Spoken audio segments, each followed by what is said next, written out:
Comenzamos este domingo 21 de julio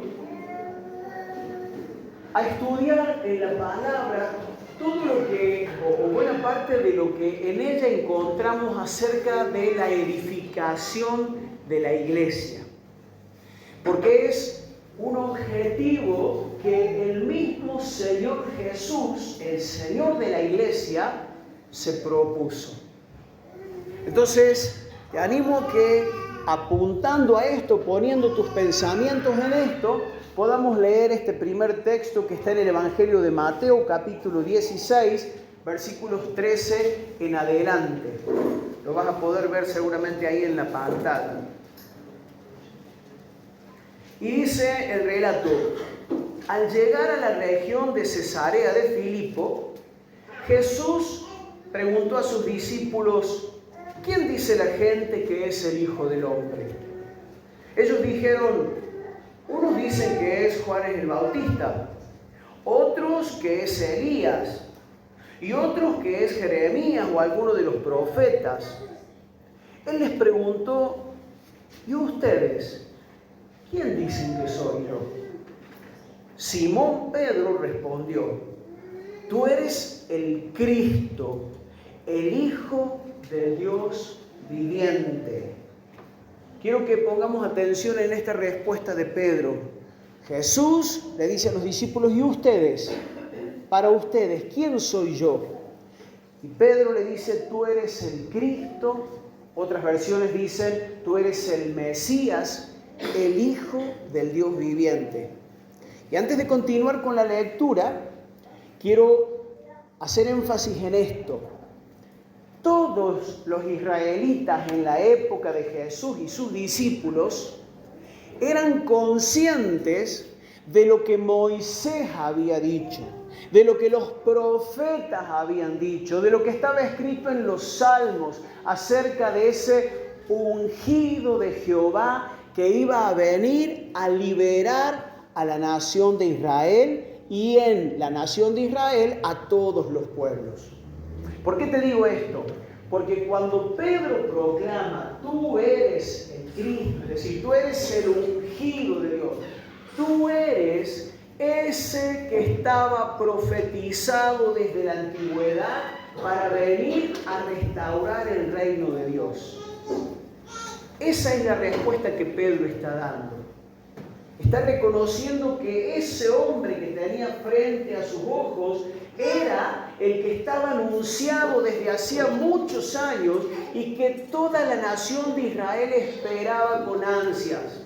Por supuesto, había muchas conjeturas. Muchos esperaban a un rey con poder político, con poder militar, con poder económico, que con mano de hierro estableciera la victoria, por ejemplo, sobre los romanos, que eran los que estaban gobernando y los que estaban oprimiendo al pueblo de Israel en ese entonces. Entonces, la gente se imaginaba distintas cosas acerca del Mesías. Pero vuelta, quiero que nos enfoquemos en esto. Pedro contesta lo siguiente: tú eres el Cristo o el Mesías, el ungido de Dios, ese a quien todo Israel espera. Tú eres el Hijo del Dios viviente. Verso 17 sigue diciendo: entonces Jesús le dijo a Pedro, ¿se entiende? Bienaventurado eres, Simón, hijo de Jonás, porque no te lo reveló ningún mortal, sino mi Padre que está en los cielos. Y yo te digo que tú eres Pedro, de donde viene la palabra piedra. Y yo te digo que tú eres Pedro, y sobre esta roca edificaré mi iglesia. Y acá es donde mucha gente dentro del catolicismo, por ejemplo, ha confundido el significado de esta palabra, creyendo que aquí Jesús estaba nombrando al primer papa. Nada que ver. Jesús está hablando de identidades y le va a decir a Pedro, después de que Pedro tuviera esta revelación de parte de Dios el Padre acerca de quién era Jesús, identidad de Jesús, sobre esa proclamación que Pedro hizo: tú eres el ungido de Dios, tú eres el Hijo del Dios viviente, es que Jesús va a decir: vos sos Pedro, vos sos una piedra, vos sos una piedra, pero yo soy la roca, y sobre esa verdad edificaré mi iglesia. Sobre la verdad de quién soy yo, el Hijo de Dios viviente. Sobre este fundamento inconmovible que marca un antes y un después. Yo soy el ungido de Dios. Y sobre esa roca, sobre ese fundamento, edificaré mi iglesia. Y las puertas del Hades no podrán vencerla. Otra versión dice: edificaré mi iglesia y el poder de la muerte no la conquistará. Otra versión dice: edificaré mi iglesia y las fuerzas de la muerte no la derrotarán. ¿A quién le dijo esto el Señor Jesús? A Pedro. Tú eres Pedro.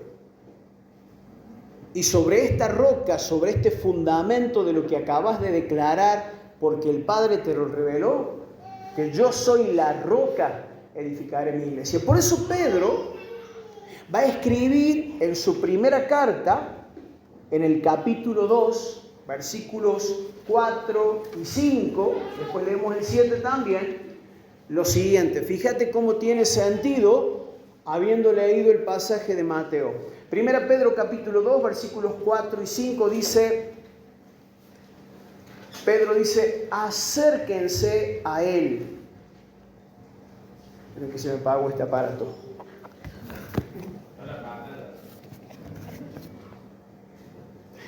Acérquense a Él, a la piedra viva, que los hombres desecharon, pero que para Dios es una piedra escogida y preciosa. Acérquense a Él. ¿Quién será Él? Jesucristo. Pedro estaba alentando a sus lectores a que se acercaran a Jesús. Y fíjense cómo lo describe: la piedra viva, que los hombres desecharon, pero que para Dios es una piedra escogida y preciosa. Y sigue diciendo: y ustedes también, como piedras vivas, sean edificados como casa espiritual y sacerdocio santo. Fíjense, Jesús había dicho: sobre esta roca edificaré mi iglesia. Y acá Pedro insta a que nosotros, todos los creyentes, nos acerquemos a Él, a Jesús, quien es la piedra viva. Dice: y sean edificados como casa espiritual y sacerdocio santo, para ofrecer sacrificios espirituales que Dios acepte por medio de Jesucristo. Para ustedes, dice el verso 7, los que creen, Él es de gran valor. Pero para los que no creen, la piedra que desecharon los edificadores ha llegado a ser la piedra angular. Quiero que podamos pensar en algunas consideraciones que surgen al pensar en esto de que Jesús es el que está edificando, ¿qué cosa? La iglesia, su iglesia. Jesús dice: sobre este fundamento, sobre esta roca, edificaré mi iglesia. Tenemos ahí unas fotos que me gustaría que pudieran ver. Cristian, ¿podés apagar las luces que están ahí al lado tuyo? Esas, las 4. Ahí está. ¿Se acuerdan de esas maquinitas, los que tenemos algunos más de 40? En mi casa, algunos mueven así la cabeza como si tuvieran menos de 30. En mi casa supo haber una de esas. Eran máquinas instantáneas, se llamaban las Polaroid.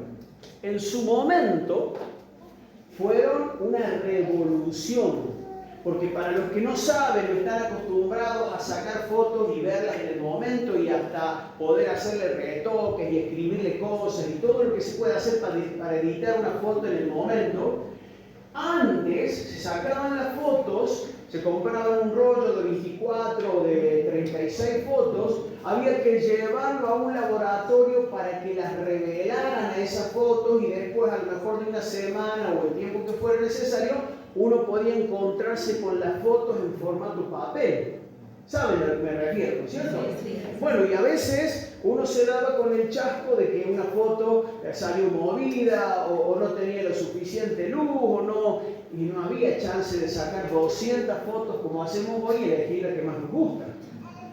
Entonces había que pagar por más que las fotos no salieran buenas. Bueno, en su momento salió esta máquina, que era una máquina instantánea, venía con un rollo especial, más caro por supuesto, y uno sacaba la foto y de pronto aparecía por debajo como una impresión, una foto gruesa, de un material grueso, y había que ponerla a lo oscuro y en cuestión de unos instantes empezaba a aparecer la imagen, se autorrevelaba.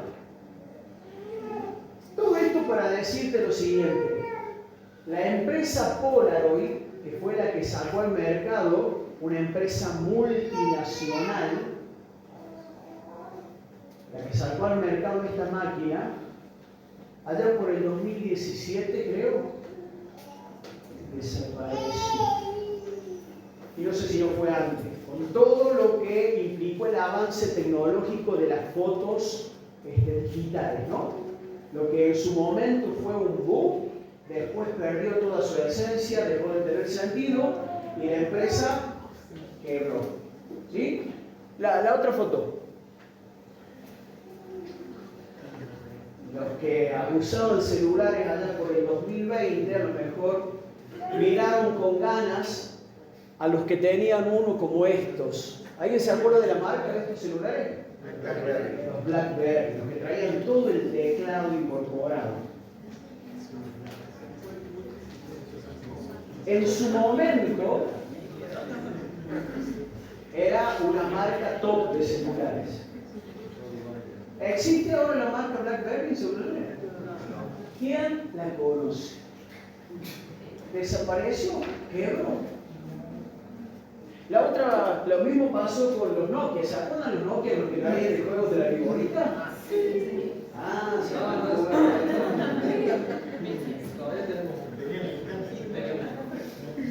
Otro asunto que tiene que ver con las fotografías que en algún momento les decía yo eran un boom. Esa marca también fue marca líder, fue una empresa multinacional. En cualquier lugar del mundo uno podía comprar rollos de fotos o para sacar fotos de esta marca. ¿Saben que no existe más? O si existe ya no es con la trascendencia que tuvo en ese momento, ¿no? Prende la luz, Cristian. Gracias. Hay unos iluminadores en esta noche. Bueno, miren, ¿saben por qué menciono o mostré estas imágenes? Porque no solamente hay empresas que por momentos han parecido extraordinarias y han estado en el podio de las primeras marcas mundiales y parecía que eran empresas que tenían el futuro asegurado, sin embargo quebraron y desaparecieron. Lo mismo ha ocurrido, por ejemplo, con imperios a lo largo de la historia de la humanidad. Yo me acuerdo que en primer año me hicieron estudiar sobre la historia antigua, pero en la misma Biblia uno lee sobre lo que fue el imperio egipcio. ¿Se acuerdan cuando capturaron a los hebreos, ¿no? Se había ido José, se había establecido ahí y después de salir de la cárcel fue el segundo después del faraón. Cuando hubo una gran hambre, toda la familia de José, después de que se reencuentran, se empezaron a multiplicar y Egipto, o el faraón de egipcio, tomó cautivo a los hebreos. Y por ese entonces era una potencia mundial justamente a causa de lo que José, con sabiduría del cielo, había hecho, acumular durante esos 7 años de abundancia trigo, y eso permitió que pudieran quedarse prácticamente con todo lo conocido por ese entonces en el mundo. O podemos hablar o leer en la Biblia del imperio babilónico, ¿no? Y de aquel Nabucodonosor que en algún momento, viendo esa ciudad preciosa, de donde se suponen que eran los jardines colgantes de Babilonia, una de aquellas 7 primeras maravillas del mundo, la gran Babilonia que yo edifiqué, decía este hombre Nabucodonosor. O el imperio romano, ¿no? ¿Y qué fue de ellos? Uno mira hoy desde este punto de la historia. ¿Qué fue de esos imperios? ¿Qué fue de tantos imperios económicos que quebraron y desaparecieron? Te presento esta imagen para que puedas entender lo que realmente significa que Jesús haya dado promesas, se haya comprometido en edificar su iglesia. Que por cierto, estuvo representada en el Antiguo Testamento por el pueblo de Israel. ¿Y cómo era el pueblo de Israel en relación a otros pueblos de aquel entonces? Digo, el más pequeñito, el más insignificante. ¿Sí? Y aún así prevaleció, y aún así hoy está ahí firme. Porque Dios lo guarda como una señal de lo que hace con su iglesia. Pero me llama la atención porque la iglesia de hoy sigue pensando que tenemos que ser grandes, tenemos que ser fuertes, pero con un mal entendimiento. Igual que cuando les decía recién, el pueblo de Israel esperaba al ungido, al Cristo, al Mesías, y pensaba que iba a venir con mano de hierro, con poder, con autoridad, a establecer un reino terrenal que destacara entre las demás naciones, y estaban confundidos porque Jesús vino manso como un cordero que enmudeció y se dejó llevar al matadero. Y digo, hoy la iglesia a veces piensa o se predica en esta grandeza terrenal. La iglesia va a prevalecer y va a permanecer no porque tenga poderío económico, no porque seamos muchos, ni fuertes, ni nobles, ni especiales. La iglesia prevalece porque Jesús prometió: yo edificaré mi iglesia y las puertas del infierno no van a prevalecer contra ella. Entonces es ahí donde tenemos que poner el foco, y es ahí donde tenemos que alegrarnos, y es en esa verdad que tenemos que descansar. El Señor cuida de su iglesia, el Señor la edifica, el Señor está atento a su iglesia, pero no te confundas. No tiene nada que ver con enriquecernos, no tiene nada que ver con hacernos populares o famosos. En todo caso, Jesús dijo que si la gente ve nuestras buenas obras, tiene que reconocer y adorar al Señor, a aquel que nos ha dado la vida. ¿Sí? Pero no para glorificarnos a nosotros, no para exaltación de nuestras vidas, sino para exaltación de su nombre. Ahora, te decía, tantos reinos, tantos imperios económicos, políticos, sociales, que desaparecieron. Porque lo único que se comprometió el Señor Jesús a edificar fue la iglesia. Qué bueno cuando entendemos esto, porque entonces podemos dedicar nuestra vida a esa misma causa. Qué lástima cuando personas que dicen creer en Cristo terminan invirtiendo su vida en sus propios reinos.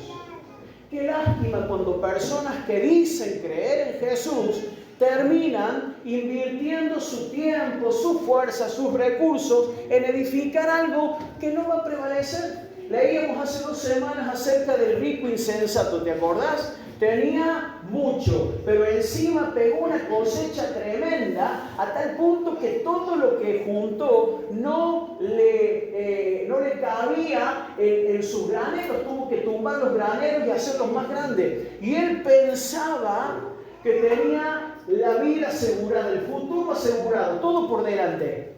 Edificó su propio reino. Esto lo hace una nación y esto le hace una persona. Edificamos y construimos nuestra quintita, nuestro reinito. Qué bueno si entendemos, hermanos queridos, somos parte de la iglesia y es esa iglesia de Cristo la que Él, el invencible, el todopoderoso, aquel a quien nadie le puede decir qué haces o por qué haces tal cosa, aquel a quien nadie le puede hacer retroceder de sus decisiones, el Señor Jesucristo se ha comprometido. Yo voy a edificar mi iglesia. ¿Sobre qué? Sobre el fundamento de quién es Él, el ungido de Dios, el Salvador del mundo, el Hijo del Dios viviente. Si nosotros entendemos eso, vamos a estar donde tenemos que estar y vamos a sumarnos a su causa. Hay mucha gente que busca a Dios pretendiendo que Dios sea su socio. Señor, yo te entrego mi vida, pero vos vení y prosperá lo que yo estoy haciendo. No funciona así. En todo caso, Señor, te entrego mi vida y lo que antes yo creía que tenía que hacer acá, como Pablo, que tenía un montón de obras y de propósitos, ¿y qué terminó diciendo Pablo? Todas estas cosas que para mí eran ganancia, ahora que conozco a Cristo, el Salvador, las tengo como pérdidas, como basura. ¿Por qué? Porque ahora mi objetivo cambió, mi objetivo es conocer a Cristo y servirle a Él con mi vida y con todo lo que tengo. Por eso les decía a los corintios, de buena gana, yo mismo me gastaré y gastaré lo que es mío para edificarlos, para bendecirlos. Qué bueno cuando entendemos esto, hermano, porque dejamos de desperdiciar el tiempo, las oportunidades, los recursos y lo que Dios ha puesto en nuestras manos para empezar a invertirlo en la única empresa, permítanme esta expresión, en la única empresa que va a permanecer y va a trascender a la eternidad, la iglesia del Señor. Otra imagen que quiero que veamos para hacer otra consideración. ¿Puede ser? ¿Te gustaría pasar el fin de semana ahí? Está buena, ¿no? Una casa de piedra, seguramente que adentro tendrá algún buen hogar para encender en el invierno y calentarse, ¿no? Bien, mientras van prendiendo la luz, nos quedamos con esa imagen. Y lo que quiero decirte, al pensar en esto o al ver esto, es lo siguiente. Porque hablamos de Jesús comprometido a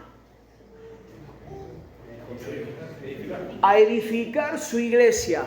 Y aún Pedro, que había escuchado esto de primera mano, y él alienta a sus lectores a que se acerquen a Jesús, que es la piedra viva, y les va a decir, ustedes también como piedras vivas sean edificados. Y lo que pienso es lo siguiente. Suponete que vos tenés todos los materiales, tenés ese terreno, ¿sí? ¿Te gusta? Tenés ese terreno. Y tenés todos los materiales, toda la piedra, la madera, todo para el techo, para edificar esa casa. Ahí está apilada la piedra, tenés en algún techito de chapa todo el cemento, la arena, todo lo que te hace falta para edificar esa casa. Todos esos materiales, ¿sí? Trata de imaginarte el terreno baldío, las piedras por ahí amontonadas, ¿no? El galponcito donde están los otros materiales, pero el terreno está vacío, no está la casa, aunque están todos los materiales para edificarla, ¿sí? Mientras la casa no sea edificada, lo que vas a tener ahí es un montón de materiales amontonados. ¿Se entiende? ¿Por qué? Porque tener los materiales, lo cual es una parte importante, no es lo mismo que tener la edificación en pie. ¿Se entiende? Es sencilla la imagen. Una cosa es llevar a tu familia y hacerla entrar en esa casa que ya está edificada, una casa que va a dar cobertura, que va a dar protección, que va a dar cobijo, donde vos podés ubicar las cosas que tengas, donde vos podés destinar el sector de los dormitorios, de la cocina, el ambiente para compartir la comida. Y otra cosa es llevar a tu familia al terrenito donde tenés la pila de piedras y los materiales por ahí. ¿Te imaginas buscar? Decir a tus hijos, ahí al lado de las piedras, que ahí se pueden acostar a dormir. ¿Qué es lo que trato de ilustrar? Justamente la importancia de que como piedras vivas que somos cada uno de los que creemos en el Señor, tenemos que entrar en el proceso de ser,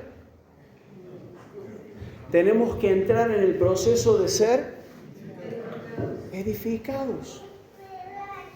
Pedro no habla de ustedes que son un montón de piedras amontonadas por ahí. Dice, ustedes como piedras vivas, sed edificados como casa espiritual y sacerdocio santo. Y esto me habla de la importancia de entender la permanencia, o mejor dicho, la importancia de entender la pertenencia. Ahí está. De entender que somos parte de algo más grande que lo que es nuestra propia vida solamente. Formamos parte, o ese es el anhelo, esa es la voluntad del Señor, del que edifica su iglesia, que nosotros podamos pertenecer a esa gran edificación que es la iglesia. Porque las piedras solas, amontonadas por ahí, las podés desparramar, y aunque estén todas juntas, no sirven como casa. No sirven como protección, no sirven como habitación. Para que esas piedras tengan una utilidad y se transformen en una casa, tienen que estar juntas y empezar a ser construidas, puestas cada una en su lugar, unidas por el material que sea, el cemento, la arena o lo que fuere, ¿sí?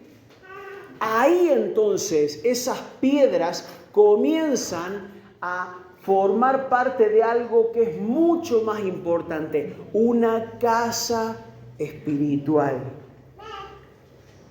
La importancia de la pertenencia. Por eso la Biblia se refiere a la iglesia como la familia de Dios.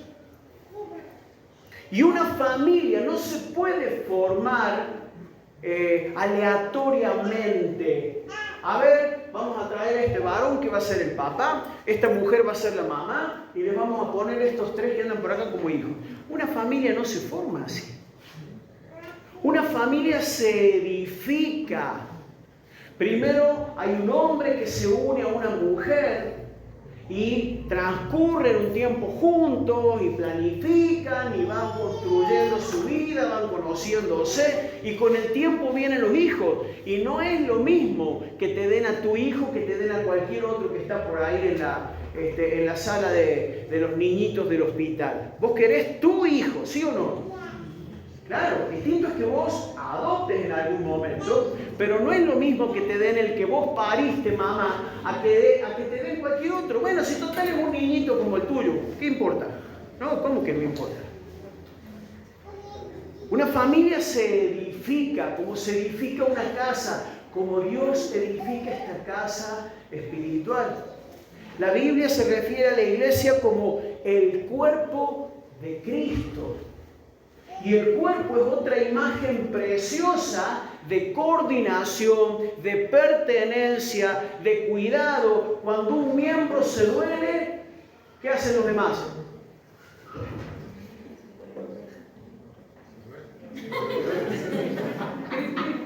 No está Santi que me haga el brillo. Cuando un miembro se duele, todos los demás miembros se padecen con él. O sea, cuando duele la muela, no es una molestia ahí puntual en la boca y el resto del cuerpo la pasa bomba. Cuando te duele la muela, te duele la cabeza, cuando una mujer se indispone, cuando un hombre está con un brazo roto, sí, eso afecta a todo el cuerpo, porque justamente hay una pertenencia, una unidad conformada por muchos miembros. Por eso Pedro, que había tenido esta charla con Jesús, vos sos Pedro y yo soy la roca sobre la cual va a ser edificada la iglesia. Entonces Pedro después en la carta expresa esto mismo. Él es la piedra viva y nosotros como piedras vivas tenemos que ser edificados como casa espiritual. Pero Él es la piedra principal, Él es la roca. ¿Sí? Ahora, el texto de Pedro también deja ver otra cosa más que me parece interesante para considerarla. Y es que Pedro dice que esa piedra viva, que es Jesucristo, que para Dios es una piedra escogida y preciosa, dice, muchos hombres la han desechado, la han rechazado. Y esto es algo fundamental si nosotros queremos ser parte de esa casa espiritual. No puede entrar en la casa espiritual que Dios está edificando, que Jesús está edificando, alguien que no reconozca a Jesús como tal. Fíjate algunos textos que pasamos rápidamente, pero ilustran esto. Después de que Jesús sanó y liberó a aquel endemoniado gadareno, ¿se acuerdan? Dice que andaba por los sepulcros al que todo el mundo le tenía miedo, que habían intentado atarlos con cadenas, con grillos, y rompía las cadenas y se golpeaba, se flagelaba. Una escena para una película de terror, ¿no? Y Jesús llega con sus discípulos. Después de cruzar el mar de Galilea, llega hasta la región de Gadara y ahí en la zona de los sepulcros, para ponerle una cuota más de terror, ¿no? Los cementerios siempre son bastante tétricos, ¿no? Siempre son una imagen frívola. Ahí andaba este hombre, este gadareno, y Jesús lo sanó. Andaba desnudo, a los gritos, golpeándose. Y dice que cuando la gente llegó, lo vio sentado, vestido y en su juicio cabal. El tipo podía responder las preguntas, no estaba agresivo, no estaba enloquecido, no estaba enajenado. Imagínate qué tremendo el impacto que eso generó. Sin embargo, dice Mateo 8:34, que toda la ciudad, o sea, todos los gadarenos, salieron al encuentro de Jesús y cuando le vieron, le rogaron que se fuera de sus contornos. Lo rechazaron. Por miedo, por inseguridad, porque les molestaba, porque no quería que alguien les fuera a cambiar las cosas de lugar. Pero hubo un rechazo. Acordate que estamos analizando esto que dice Pedro. Jesús, que es la piedra viva, que para Dios es una piedra escogida y preciosa, es una piedra que los edificadores y que mucha gente rechazó, desprestigió. ¿Sí? Cuando Jesús comienza su ministerio a los 30 años, fue al desierto, fue tentado por el diablo, allí fue lleno del Espíritu Santo y empezó su tiempo de ministración. Y no pasó mucho tiempo en que volvió en el poder del Espíritu a Nazaret, a donde él había crecido. La gente lo conocía. Ahí estaban sus vecinos, sus amigos, ahí estaban las personas con las que él se había desarrollado. Y pasó lo siguiente, leo en Marcos capítulo 6, versículos 2 al 3. Dice, el siguiente día de descanso, o sea, un sábado, comenzó a enseñar en la sinagoga. Y muchos de los que lo oían quedaban asombrados, preguntaban, ¿de dónde sacó toda esa sabiduría y el poder para realizar semejantes milagros? Y hasta acá parecería que estaban asombrados, pero de una manera positiva, ¿no? Sin embargo, sigue diciendo el verso 3, y se burlaban. Es un simple carpintero, hijo de María y hermano de Santiago, José, Judas y Simón. Y sus hermanas viven aquí mismo entre nosotros. Escucha, se sentían profundamente ofendidos y se negaron a creer en él.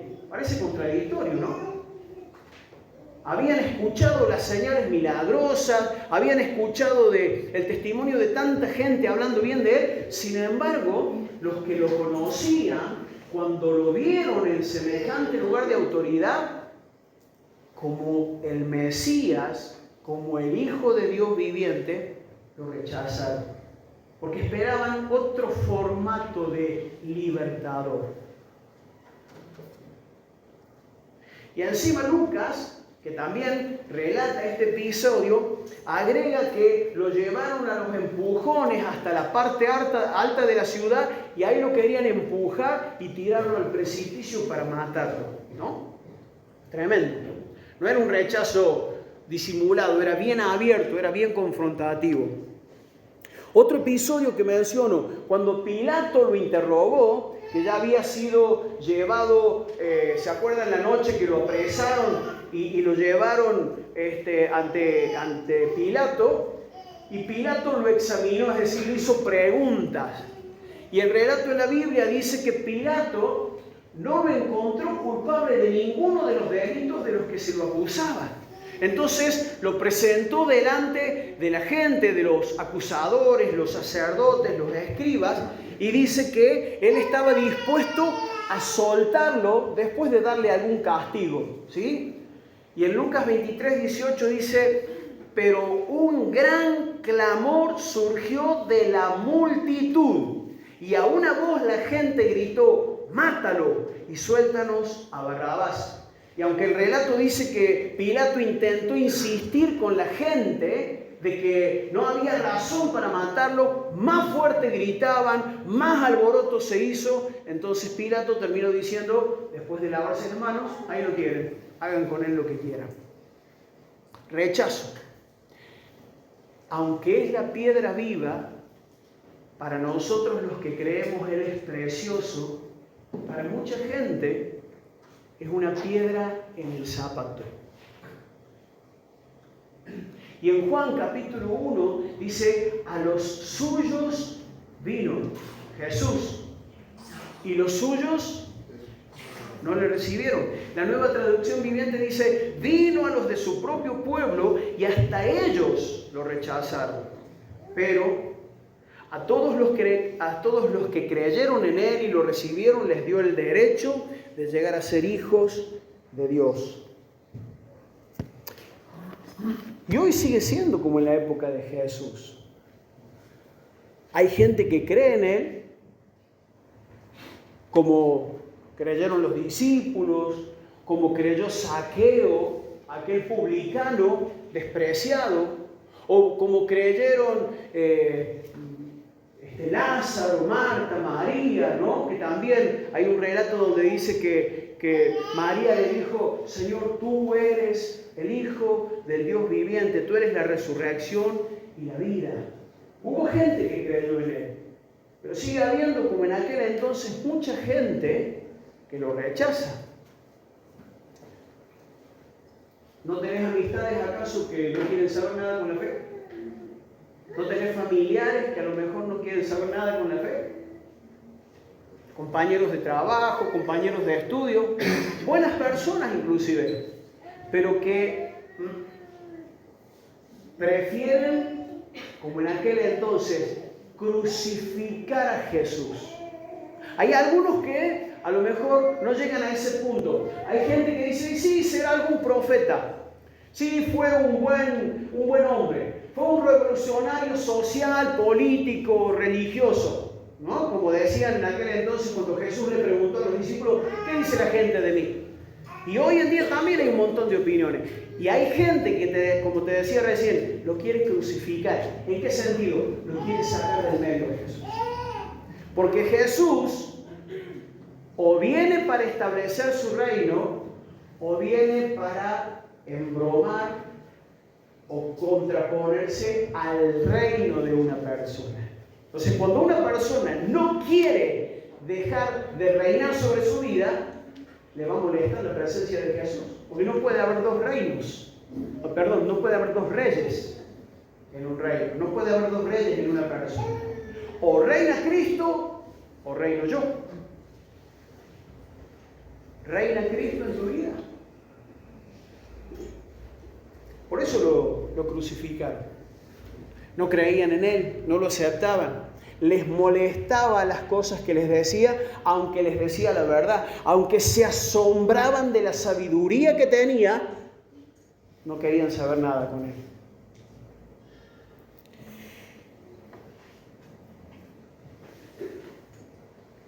Él vino a edificar la iglesia. Y Él se comprometió a edificar una iglesia. Una iglesia que está formada por piedras vivas.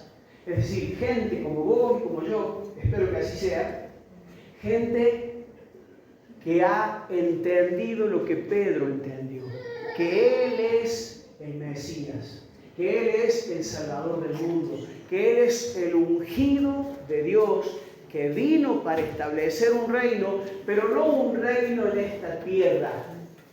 Aunque nosotros estamos llamados a establecer el reino de Dios y a proclamar el reino de Dios. Pero el reino de Dios es por la eternidad y para la eternidad. Para salvación eterna. Entonces, yo quiero dejarte con esto en mente y decirte que vamos a seguir estudiando en la palabra lo que el Señor y su palabra dicen acerca de esta obra de edificar la iglesia.